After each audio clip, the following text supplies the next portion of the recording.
பணத்தை பத்தி உங்களுக்கு சொல்லிக் கொடுத்தது எல்லாமே தப்புன்னு சொன்னா நம்புவீங்களா?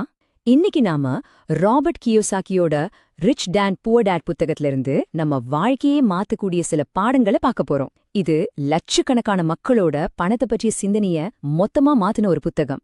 வாங்க உள்ள போலாம். இந்த புத்தகத்தோட மையமே ஒரு பெரிய முரண்பாடுதான். ஒரு பக்கம் பணம் மேல ஆசைப்படுறது தான் எல்லா பிரச்சனைக்கும் காரணம்னு சொல்றாங்க, இன்னொரு பக்கம் பணம் இல்லாததுதான் எல்லா பிரச்சனைக்கும் காரணம்னு சொல்றாங்க.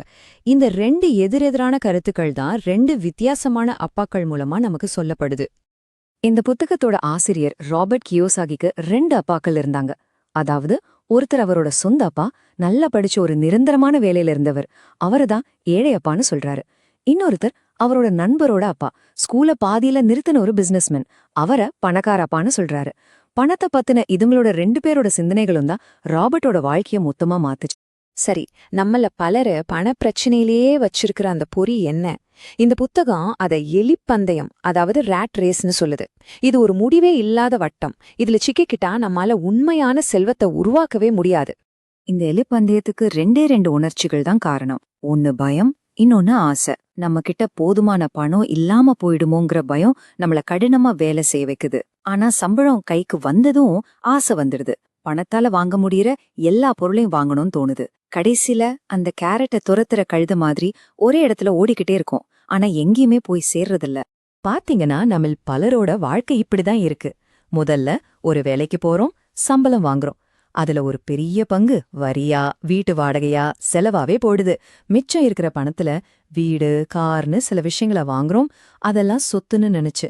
ஆனா உண்மையில அதெல்லாம் நம்ம பாக்கெட்ல இருந்து பணத்தை எடுக்கிற பொறுப்புகள். கடன் அதிகமாக அதிகமாக இன்னும் அதிகமா உழைச்சா சரியாயிடும்னு நினைக்கிறோம். ஆனா இது ஒரு வட்டம், இது சுதந்திரத்துக்கு வழி வகுக்காது. அப்ப இதுல இருந்து தப்பிக்க வழியே இல்லையா? இருக்கு.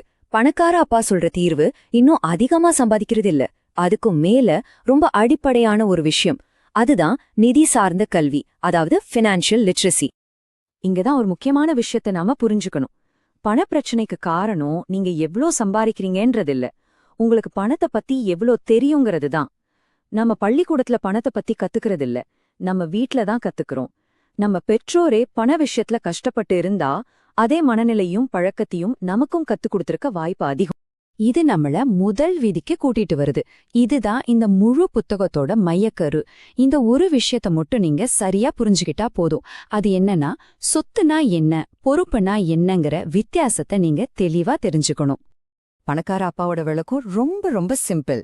ஒரு சொத்து, அதாவது அசெட், உங்க பாக்கெட்ல பணத்தை போடும், அவ்வளோதான். நீங்க வேலை செஞ்சாலும் சரி, செய்யலனாலும் சரி, அது உங்களுக்கு வருமானத்தை கொடுத்துக்கிட்டே இருக்கும். அதுக்கு நேர உள்டோதான் பொறுப்பு, அதாவது லயபிலிட்டி. அது உங்க பாக்கெட்ல இருந்து பணத்தை வெளியே எடுக்கும். அது உங்க செலவை அதிகமாக்கி உங்க பணத்தை உறிஞ்சிடும். இங்கதான் நம்மள் பலரும் தப்பு பண்றோம். நீங்க குடியிருக்கிற வீடுதான் உங்க வாழ்க்கையில மிகப்பெரிய சொத்துன்னு நினைச்சுக்கிட்டு இருக்கலாம், இல்லையா? ஆனா பணக்கார அப்பாவோட கணக்குப்படி அது தப்பு. வீட்டு கடன், வரி, பராமரிப்பு செலவுன்னு அது தொடர்ந்து உங்க பாக்கெட்ல இருந்து பணத்தை எடுத்துக்கிட்டே இருக்கு. அதனால அது ஒரு பொறுப்பு. பணக்காரங்க வருமானம் தரக்கூடிய சொத்துக்களை வாங்குறதுல கவனம் செலுத்துறாங்க, மத்தவங்களோ சொத்துன்னு நினைச்சு பொறுப்புகளை வாங்கி குவிக்கிறாங்க. இது நம்மள அடுத்த முக்கியமான கொள்கைக்கு கூட்டிட்டு வருது. உங்க சொந்த வேலைய பாருங்க. இத கேட்டதும் வேலைய விட்டுட்டு சொந்தமா தொழில் தொடங்க சொல்றாங்களோ நினைக்காதீங்க. அதுக்கு அர்த்தம், நீங்க உங்க வேலைய செஞ்சுகிட்டே உங்க உண்மையான பிசினஸ் எதுல இருக்கணும்னா உங்க சொத்து பட்டியலை உருவாக்குறதுலயும் அத வளர்க்கறதுலயும் தான். இந்த படத்தை பாருங்க. இது பணப்புழக்கத்தை 4ஆ பிரிக்குது. இடது பக்கம் இ, அதாவது எம்ப்ளாயி, வேலையாட்கள், மற்றும் எஸ், அதாவது செல்ஃப் எம்ப்ளாய்டு, சுயதொழில் செய்றவங்க இருக்காங்க. இவங்க தங்களோட நேரத்தை பணத்துக்காக கொடுக்கறாங்க. வலது பக்கம் பி, அதாவது பிசினஸ் ஓனர், தொழில் உரிமையாளர்கள், மற்றும் ஐ, அதாவது இன்வெஸ்டர், முதலீட்டாளர்கள் இருக்காங்க. இவங்களுக்கு சொத்துக்களும் ஒரு சிஸ்டமும் இருக்கு, அது இவங்களுக்காக பணம் சம்பாதிச்சு கொடுக்கும். உண்மையான நிதி சுதந்திரம்ங்கிறது இடது பக்கத்திலிருந்து வலது பக்கத்துக்கு போறதுதான். அங்க உங்க பணம் உங்களுக்காக வேலை செய்யும். அப்போ உண்மையான சொத்துகள்னா எது? யோசிச்சு பாருங்க. நீங்க அங்க இல்லாமலேயே இயங்குற பிசினஸ், பங்குகள், பத்திரங்கள், வாடகை வருமானம் தர ரியல் எஸ்டேட், இல்லைனா நீங்க எழுதின புத்தகம் அல்லது இசை மூலமா வர ராயல்டி, இது மாதிரி விஷயங்கள் தான். இது எல்லாத்துக்கும் பொதுவான ஒரு விஷயம் என்னன்னா, நீங்க நேரடியா வேலை செய்யாத போதும் இது எல்லாமே உங்களுக்கு வருமானத்தை கொடுத்துக்கிட்டே இருக்கும். இது எவ்ளோ சிம்பிளா இருக்கலான்னு பாக்க புத்தகத்திலிருந்து இந்த கதை கேளுங்க. சின்ன பசங்களா இருக்கும்போது ராபர்ட்டும் அவரோட நண்பரும் சேர்ந்து ஒரு காமிக்ஸ் லைப்ரரி ஆரம்பிச்சாங்க. மத்த குழந்தைங்க கிட்ட சின்னதா நுழைவு கட்டணம் வாங்கி அவங்க அங்க இல்லாத போதும் அவங்களுக்காக பணம் சம்பாதிக்கிற ஒரு சின்ன சொத்தை உருவாக்குனாங்க.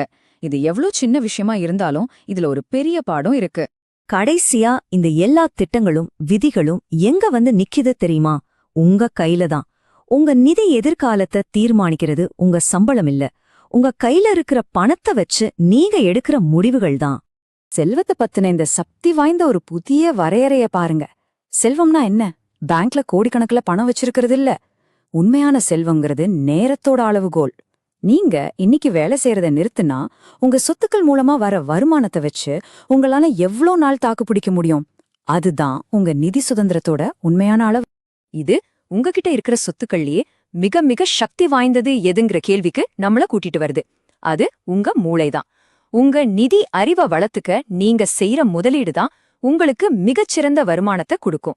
வாய்ப்புகளை எப்படி பார்க்கணும்னு உங்க மனசுக்கு நீங்க கத்துக் கொடுத்துட்டீங்கன்னா அதுக்கப்புறம் எல்லா இடத்துலயும் உங்களுக்கு வாய்ப்புகள் தெரிய ஆரம்பிக்கும். யோசிச்சு பாருங்க, உங்க கைக்கு வர்ற ஒவ்வொரு ரூபாயும் ஒரு விதை. அது உங்க எதிர்காலத்தை உருவாக்குற சக்தி கொண்ட விதை. அதை நீங்க ஒரு பொறுப்புல விதைக்கலாம், அது அங்கேயே வீணா போயிடும். இல்ல ஒரு சொத்துல விதைக்கலாம், அது ஒரு பெரிய மரமா வளர்ந்து வர்ற காலத்துல உங்களுக்கு நிழல் கொடுக்கும். கேள்வி என்னன்னா, நீங்க எதை வளர்க்க போறீங்க?